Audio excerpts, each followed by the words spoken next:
स्वागत है आप सभी का वाईबीएन बिहार झारखंड में। मैं हूं आपके साथ मुदिता। भारतीय राजनीति में अक्सर कहा जाता है कि विरासत मिलती है, लेकिन विरासत को संभालना, गढ़ना और आगे बढ़ाना वो अलग खेल है।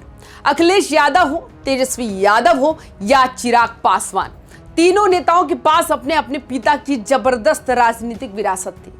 लेकिन 2025 की राजनीति में तीनों में सबसे ऊपर कौन, सबसे स्ट्रांग कौन और सबसे आगे कौन पहुंच गया है, आज हम देखेंगे कि कैसे चिराग पासवान ने सिर्फ 4 से 5 साल में अपनी राजनीतिक कहानी को पलट दिया और कैसे इसी दौरान अखिलेश और तेजस्वी अपने पिता की विरासत को संभालने में लड़खड़ाते नजर आए। तो चलते हैं कहानी की शुरुआत से।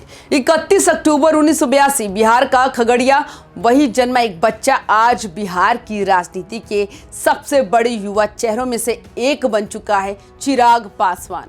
रामविलास पासवान वो नाम जिसका बिहार की राजनीति में जो कद था शायद ही किसी और दलित नेता को मिला हो। लेकिन दिलचस्प बात तो ये है कि चिराग राजनीति नहीं, इंजीनियरिंग और फिर फिल्मों की दुनिया में जाना चाहते थे। साल 2011 में कंगना रनौत के साथ पहली फिल्म मिले ना मिले हम में नजर आए। फिल्म नहीं चली, लेकिन चिराग का करियर चल पड़ा क्योंकि उन्होंने तय कर लिया कि अब वापस ये राजनीति में ही होगी। 2014 जमुई से पहली बार चुनाव लड़ा और पहली बार में ही जीत गए। राष्ट्रीय राजनीति में कदम रखा, पार्टी के अंदर युवा चेहरा बने, बाहर एक मॉडर्न और डिजिटल नेता बने। लेकिन असली परीक्षा शुरू हुई 2020 से। पिता रामविलास पासवान का निधन और उसके ठीक 8 महीने बाद पार्टी में बगावत। चाचा पशुपति पारस ने पार्टी तोड़ी, सांसद साथ लेकर चले गए। चुनाव चिन्ह फ्रीज हो गया। दिल्ली में चाचा के घर के गेट के बाहर 15 मिनट कार में इंतजार करना पड़ा। ये चिराग के राजनीतिक जीवन का सबसे मुश्किल समय था। ये वही चिराग थे जो एक रात में सब कुछ हार गए, जिन्हें अपने चाचा के दरवाजे पर बैठकर इजाजत का इंतजार करना पड़ा, जिनकी पार्टी टूट गई थी, जिनकी सत्ता खत्म कर दी गई। लेकिन कहते हैं वजहें गिराती हैं, हौसला उठाता है, और हौसला चिराग के पास बहुत था। 2024 चिराग ने राजनीतिक चौसर ही पलट दी। एनडीए ने 5 सीटें दी, चिराग ने 5 की 5 सीटें जीती। मोदी 3.0 में मंत्री बने।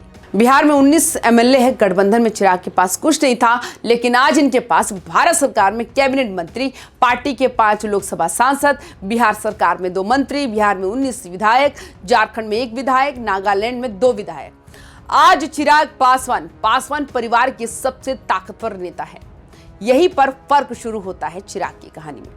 और अखिलेश और तेजस्वी की कहानी के बीच दोनों को भी अपने पिता की विरासत मिली, लेकिन दोनों अपने पिता की पार्टी को मजबूत नहीं बना पाए।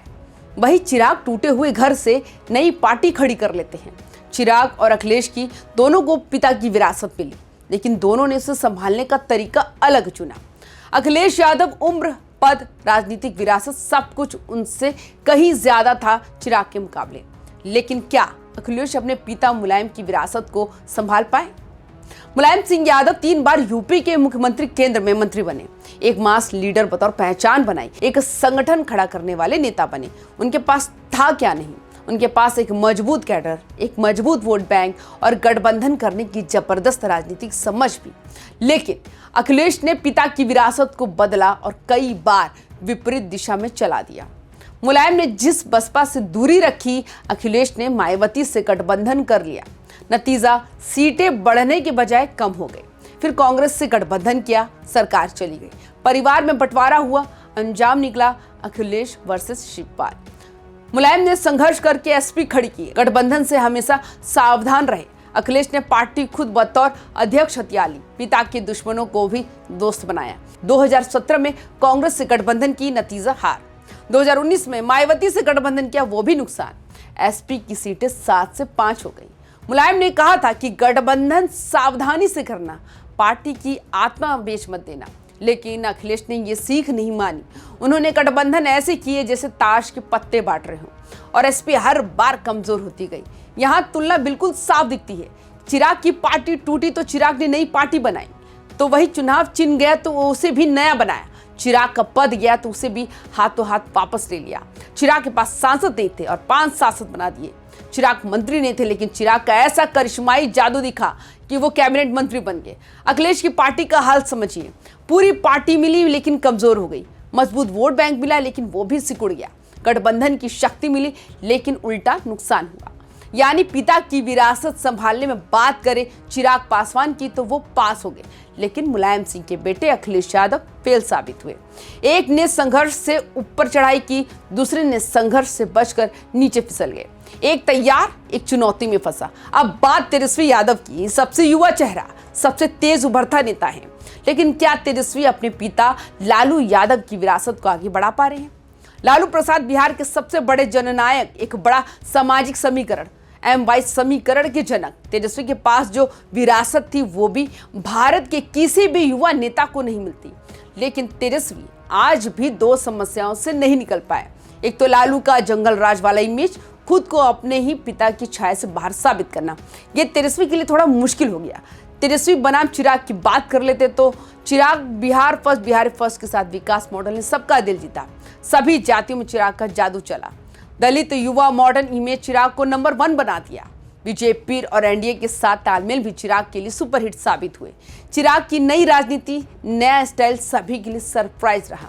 तेजस्वी MY वोट बैंक तक ही सीमित रह गए। बीजेपी लगातार जंगल राज की छवि उभारती रही, लेकिन तेजस्वी उसका कोई तोड़ नहीं निकाल पाया। गठबंधन के सहारे ही वो अपनी पार्टी को खींचते रहे, जिसकी वजह से पार्टी की रफ्तार धीमी पड़ गई। तेजस्वी उप मुख्यमंत्री रहे, नेता प्रतिपक्ष रहे, लेकिन मजबूत निर्णायक नेता बन पाए? शायद नहीं। बिहार में तेजस्वी की राजनीतिक पूंजी बड़ी है, लेकिन एक समस्या, एक डर, एक छाया हर बार इनके रास्ते में आ खड़ी होती है, जंगल राज का डर। तेजस्वी 2 बार डिप्टी CM बने, 2020 में 22,000 वोटों से हारे, लेकिन OBC, EBC, दलित को मनाने में नाकाम रहे। तेजस्वी की राजनीति लालू की राजनीति की छाया से बाहर नहीं निकल पा रही। चिराग ने पिता की विरासत से आगे निकलने का रास्ता चुना, लेकिन तेजस्वी आज भी विरासत से लड़ रहे हैं। दूसरी तरफ चिराग न मंत्री थे, न विधायक थे, न सांसदों की संख्या थी, फिर भी आज बिहार में सबसे तेजी से उभरती राजनीतिक ताकत वही है। अब आइए इसे एक लाइन में समझते हैं। विरासत का बैलेंस शीट। चिराग पासवान विरासत को दुगना किया, पिता के नाम को पार्टी का नाम बनाया, पिता का मंत्रालय आज खुद संभाल रहे हैं, पिता का दफ्तर जो छिन गया था उसे बड़े ही शान और शौकत से वापस ले आए।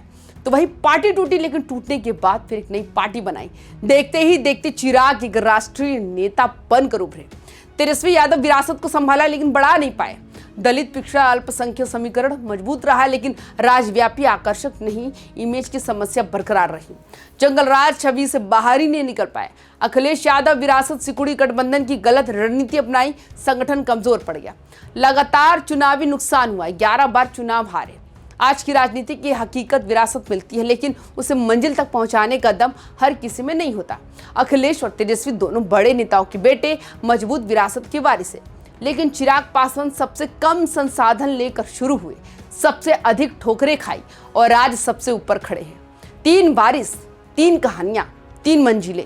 चिराग जो राख से उठकर नई उड़ान भर चुके हैं, अखिलेश जो पिता की सीख छोड़कर राजनीतिक भूलभुलैया में फंस गए हैं, और तेजस्वी जिनके पास सब कुछ है, बस छाया से बाहर निकलने की जंग अभी बाकी है। आज भारत की युवा राजनीति में सबसे तेजी से उभरने वाला चेहरा चिराग पासवान है। कहानी सिर्फ राजनीति की नहीं, दृढ़ता, धैर्य और संकल्प की है। तो ये थी 3 राजनीतिक वारिसों की 3 किस्मतों की कहानी। एक तरफ चिराग पासवान, जिसने पिता की विरासत को न सिर्फ संभाला, बल्कि 4 साल के अंदर राजनीति की सीढ़ियां फुर्ती से चढ़कर उस मुकाम पर पहुंचा दिया। दूसरी तरफ अखिलेश यादव, जिन्होंने पिता की विरासत पाई मगर पिता की सीख नहीं अपना पाए। और तीसरी तरफ तेजस्वी यादव, जिनके पास भी राजनीतिक पूंजी भारी है, जनता का सपोर्ट है, लेकिन जंगल राज की छवि आज भी उनके रास्ते में दीवार बनकर खड़ी है। तो आपके लिए सवाल, क्या चिराग पासवान आज अखिलेश और तेजस्वी दोनों से बड़े राजनीतिक वारिस बन चुके हैं? आप हमें अपनी राय कमेंट्स में जरूर भेजें। बाकी तमाम खबरों के लिए YBN बिहार झारखंड को सब्सक्राइब भी जरूर करें। नमस्कार।